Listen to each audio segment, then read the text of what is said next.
I never thought a single look could make the world shrink to just two people until that night. She was standing by the kitchen counter, soft light spilling across her hair, the kind of gold that doesn't need the sun. My girlfriend's mom, graceful, poised, yet somehow fragile in a way you only notice if you're really looking, turned toward me, and something in the air shifted. I froze, my hands pretending to rearrange dishes I wasn't even touching. I'd always admired her from a distance. Her laugh, the subtle curve of her smile, the way she carried herself like she knew her worth without shouting it. But tonight was different. There was a gentleness to her gaze that seemed almost personal. She caught me staring and didn't look away. Instead, she held my eyes a beat longer than usual, and I felt it. An unexpected pull, electric and quiet. "I didn't hear you come in," she said softly, her voice low, almost hesitant. She tucked a stray strand of hair behind her ear, but her hand lingered a moment too long near her collarbone. Something about the gesture made my chest tighten. "I, just got back from the store," I managed, my voice flatter than I intended. My eyes traced the line of her jaw, the curve of her neck, the subtle warmth radiating from her proximity. Even standing across the counter, I could feel it, like a thread stretched taut between us. She moved closer under the pretense of grabbing a glass, and our hands brushed. Accidentally, I hoped, but neither of us pulled away immediately. The brief contact left a tingling awareness, a shiver that traveled down my arm. She looked up, and the corner of her mouth twitched as if she were holding back a thought she wasn't ready to voice. "You've grown taller," she said, almost as if noticing me for the first time in years. Her tone was casual, but her eyes told a different story. Curious, measuring, and somehow tender. I wanted to reply, to say something clever, but the words stuck, leaving only a breathless pause. The kitchen smelled faintly of vanilla from the candle she'd lit earlier. The soft hum of the refrigerator filled the silence, yet it felt charged, like the world outside had dissolved. I found myself studying the small details, the warmth in her hands, the way her shoulders relaxed when she thought no one was watching, the slight catch in her breath as I lingered near. She laughed quietly at something I didn't hear, the sound soft and intimate, and I realized my own pulse had sped. Every subtle movement she made seemed magnified, every glance a deliberate spark. I wanted to lean in, to close the space that felt both unbearably close and frustratingly far. And then, the moment fractured. A creak at the hallway door made her stiffen, and she turned sharply, eyes wide, as if caught off guard. My heart lurched, not from fear, but from the sudden, electric reminder that this suspended intimacy existed in the fragile realm of the everyday. She glanced back at me over her shoulder, just long enough for a flicker of something unspoken to pass between us. A promise, a question, a silent acknowledgement of the tension neither of us dared name. The candlelight flickered. The room felt impossibly small, yet impossibly full. I wanted to speak, to ask, to move closer. But the doorway yawned open, and the outside world, with all its casual interruptions, threatened to pull us apart. I held my breath, watching her, waiting, wondering if she felt the same pull I did. And then the sound of footsteps in the hall reminded me that some things couldn't be ignored. I kept my gaze on her even after the hallway emptied, though I pretended to be busy stacking the dishes. Every small motion she made seemed amplified in my mind. The tilt of her head, the way her fingers grazed the rim of a glass. I didn't want to admit it, not even to myself, but I had been noticing her for a long time. She had always carried herself like she'd learned to guard her heart. I remembered my girlfriend mentioning, offhand, that her mother had divorced years ago. Long enough to make new attachments complicated, short enough that she still flinched when someone got too close. It explained the poised exterior, the subtle hesitations in her laughter, and the way she seemed to weigh every word before speaking. For my part, I wasn't immune to the risk either. Society had rules about a young man and an older woman, especially when she was my girlfriend's mother. I couldn't tell anyone, couldn't think about it openly, yet I felt drawn, irresistibly, to her warmth, her soft confidence, her quiet vulnerabilities. I told myself it was harmless observation. but my chest betrayed me every time she moved. "I didn't know you liked this kind of music," she said suddenly, standing a step closer as she reached for a bottle of wine. Her shoulder brushed mine lightly, almost casually, but the air between us seemed to ignite for a fraction of a second. My stomach twisted. It just kind of grows on you," I mumbled, aware that my hands were shaking slightly. I tried to glance away, but she caught my hesitation, and her lips quirked in that half-smile that made me feel like I'd been caught, not in wrongdoing, but in some delicious, private truth. We fell into a pattern without realizing it. Small touches, lingering glances, words that danced around the edge of something neither of us could name. When she leaned over to adjust a candle, our arms brushed, and I felt her warmth, intimate, unspoken. She looked up at me, eyes bright, then pulled back just enough to remind me that this was dangerous, delicate, forbidden. "You're quiet tonight," she said softly, almost teasing. But there was a subtle tension in her tone, a flicker of something she wasn't saying. "I'm thinking," I admitted, not specifying what exactly. It wasn't safe to say aloud. She nodded, understanding without words, her fingers brushing mine as she passed by. That contact, brief as it was, seemed to linger in the air long after she moved away. A quiet vulnerability hovered over her tonight, like a veil. I wanted to reach out, to let her know she wasn't alone in the space between us. But restraint hovered too, warning me. And yet, when our hands accidentally met again while clearing the counter, the electricity between us was undeniable. My pulse quickened, her eyes softened, and for a moment, the world shrank again, leaving just the two of us suspended in that quiet, impossible closeness. And then, as if acknowledging the risk but unable to resist, she stayed just a heartbeat too long beside me, her shoulder brushing mine, her gaze holding mine. That pause, that unspoken connection, said everything words couldn't, and left me wanting, silently, desperately, for more. The living room felt impossibly small. I was sitting on the edge of the couch, pretending to scroll through my phone, though my eyes kept drifting to her. She was across the room, adjusting the lamp, every movement deliberate, graceful, and infuriatingly distracting. A sudden ping from my phone made me jump. A text from my girlfriend flashed across the screen. My chest tightened, not from the message, but from the momentary reality check. I tucked the phone away quickly, and when I looked up, she was closer, kneeling by the coffee table, the faintest trace of perfume brushing my senses. "You dropped this," she said, holding out a stray napkin I hadn't noticed. Her hand brushed mine as she handed it over, and the contact lingered a heartbeat too long. My mind screamed to pull back, but my body betrayed me, leaning slightly closer without thinking. Thanks," I managed, voice rougher than I intended. I wanted to say more, to say something that would let her know how much I noticed every movement, every flicker of emotion across her face. But the words dissolved in my throat. We were closer now, too close. I could see the warmth in her eyes, the almost imperceptible tremble of her lips. Every instinct screamed at me to stop, to remember the lines we weren't supposed to cross. But the magnetic pull between us was undeniable. A creak from the hallway made both of us stiffen. My heart slammed in my chest. Someone could walk in at any moment. My girlfriend, a neighbor, anyone. But the risk only seemed to heighten the tension. She looked at me, eyes wide, a question unspoken in the curve of her brow. I swallowed, daring not to speak, my hand resting accidentally near hers on the coffee table. Our fingers almost touched, separated by a hair's breadth. The air between us thickened, each exhale a confession neither of us could voice. "You've been quiet all evening," she whispered, voice barely above the hum of the room. She leaned slightly closer, the warmth of her breath brushing my cheek.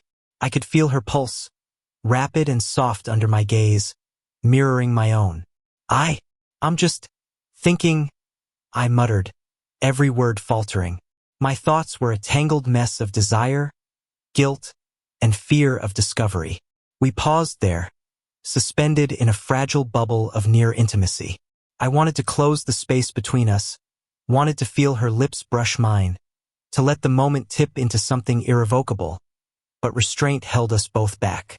Her hand twitched, as if itching to reach for mine, and I imagined the warmth of her skin, the faint scent of her perfume, the softness of her hair brushing against my face.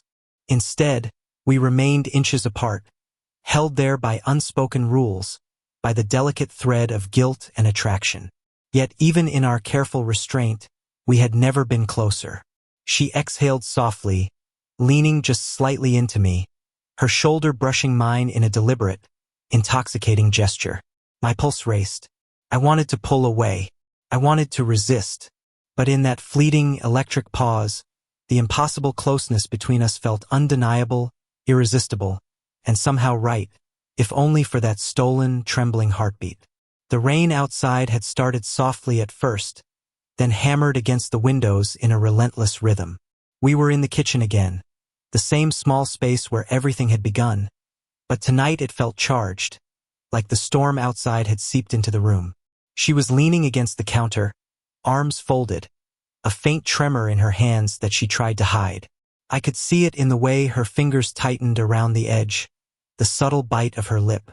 Something had shifted: fear, desire, longing, all tangled together in the curve of her posture. "I shouldn't be feeling like this," she murmured, barely audible over the rain.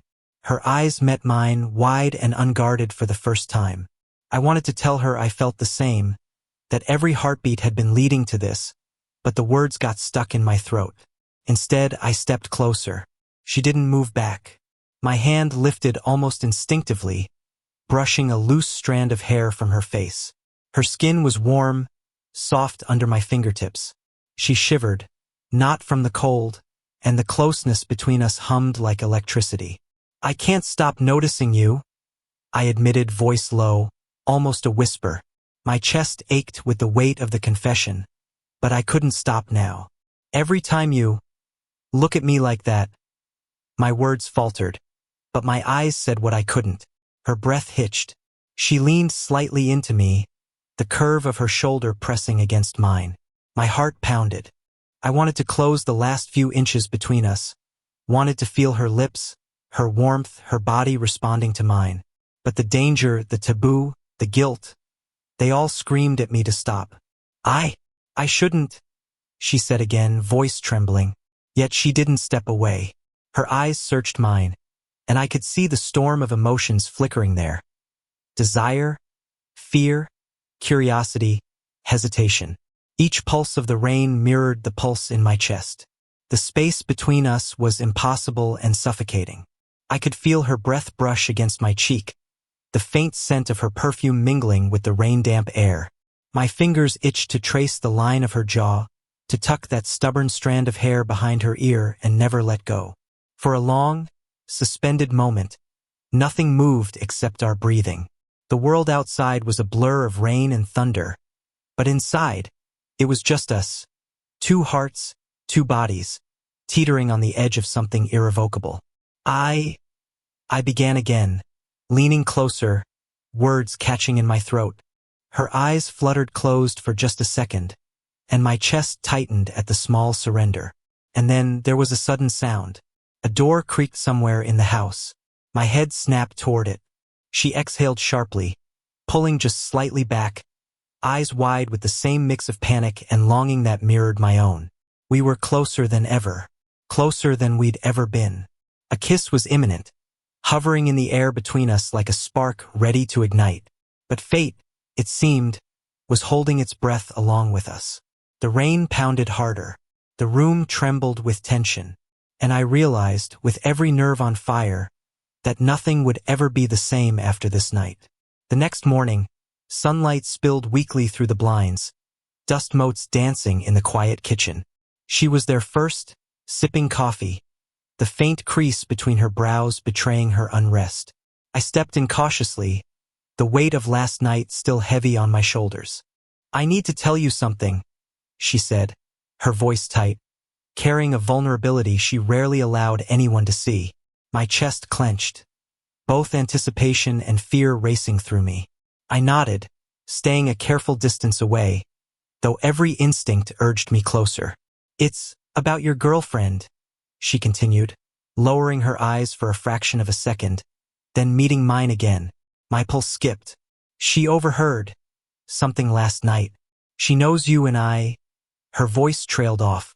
I swallowed hard, my hands tightening around the edge of the counter. The words were simple, but the implication was a storm.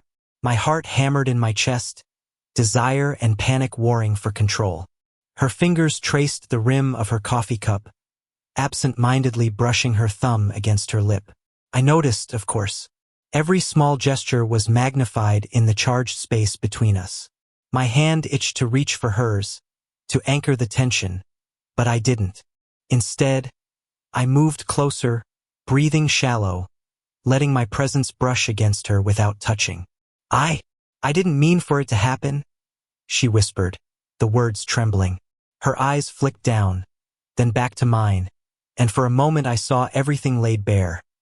Fear, longing, guilt, and something dangerous, something electric. I could feel her energy like a current.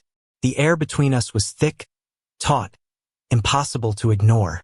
She shifted slightly, stepping closer as if pulled by the same invisible thread that had drawn me in all along. My stomach tightened, every nerve alert. I could smell the faint trace of her perfume, warm and inviting, almost dizzying. Does she know everything?" I asked, voice low, unsteady. My throat felt dry, my hands trembling slightly at my sides. I didn't want the answer, and yet I did. She exhaled sharply, leaning just slightly toward me, her shoulder brushing mine in that delicate, infuriating way that made my pulse spike. "Not everything," she said, "but enough that it changes things. We can't act like nothing happened." I stepped back a fraction, the sudden space between us unbearable, yet I couldn't stop the heat pooling in my chest. Her eyes lingered on mine, unflinching, and for a moment, the risk, the danger, the forbidden nature of this. It only made my awareness of her closer, more urgent. "Then we need to decide," I murmured, barely conscious of how low my voice had gone. My fingers twitched, itching to reach for her, to close the gap that the world was insisting we keep. She nodded slowly, her lips parted, her breath brushing the side of my face as she leaned just a fraction nearer. That split-second closeness, forbidden and impossible, made my pulse drum in my ears. We were standing closer than ever, suspended on the edge of everything we had been suppressing. And in that charged silence, the decision hung between us, whether to resist the pull or finally surrender.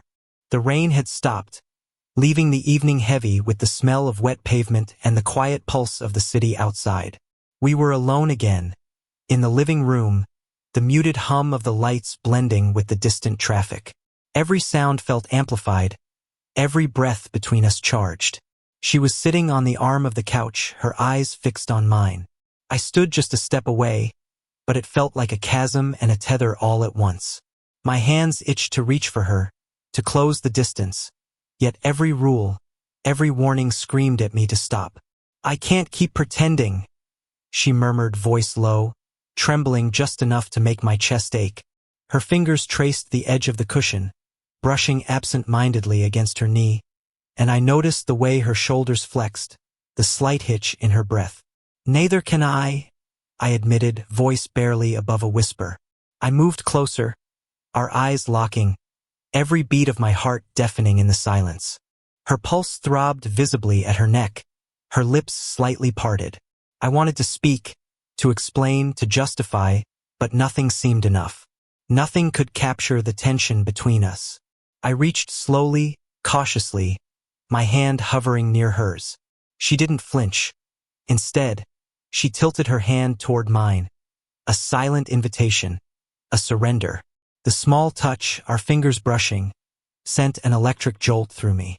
Everything else faded. The world outside, the rules, the danger, all irrelevant. "I shouldn't," she whispered, her breath brushing my cheek.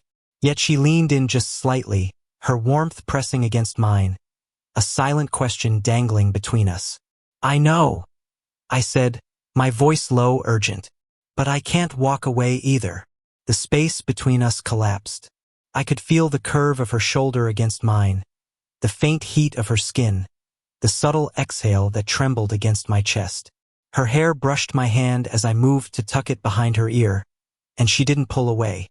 Our lips hovered inches apart, suspended in a fragile, unbearable moment. Everything we had held back, the longing, the fear, the taboo, was right there, raw and unfiltered. She met my eyes, searching for hesitation, but found only the same fire, the same pulse of want that mirrored hers. "I've wanted this for so long," she confessed, voice quivering. "And yet what?"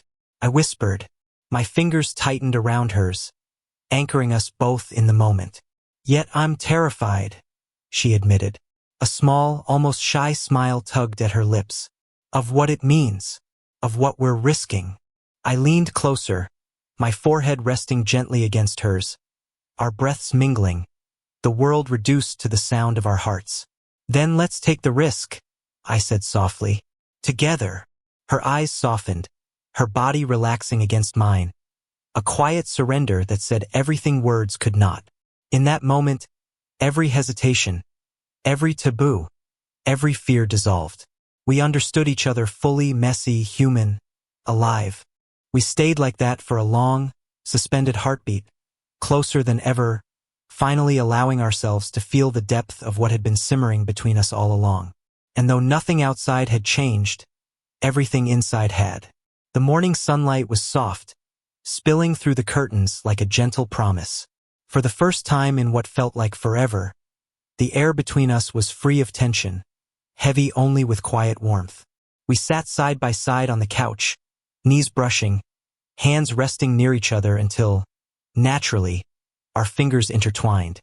I felt the small, steady squeeze of her hand, a silent affirmation that neither of us wanted to let go. Her head tilted slightly, and I leaned toward her, placing a gentle kiss on her forehead.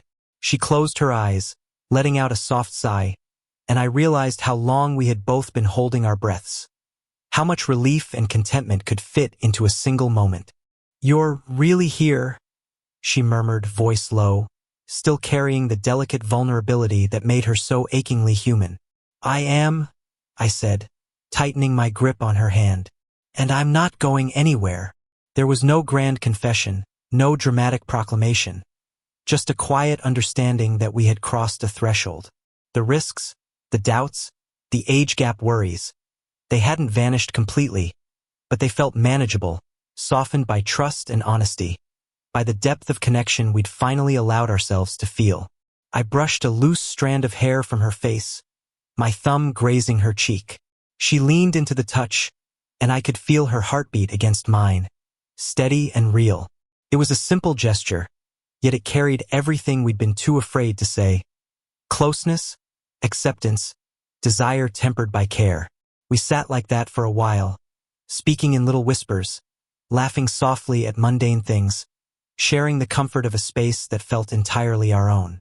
The city outside buzzed with its usual rhythm, but inside, it was quiet, intimate, suspended in a gentle glow of morning. "I never thought it could feel like this," she said finally, looking at me with that familiar mix of confidence and vulnerability. "I didn't either," I admitted, smiling. "But I'm glad it does."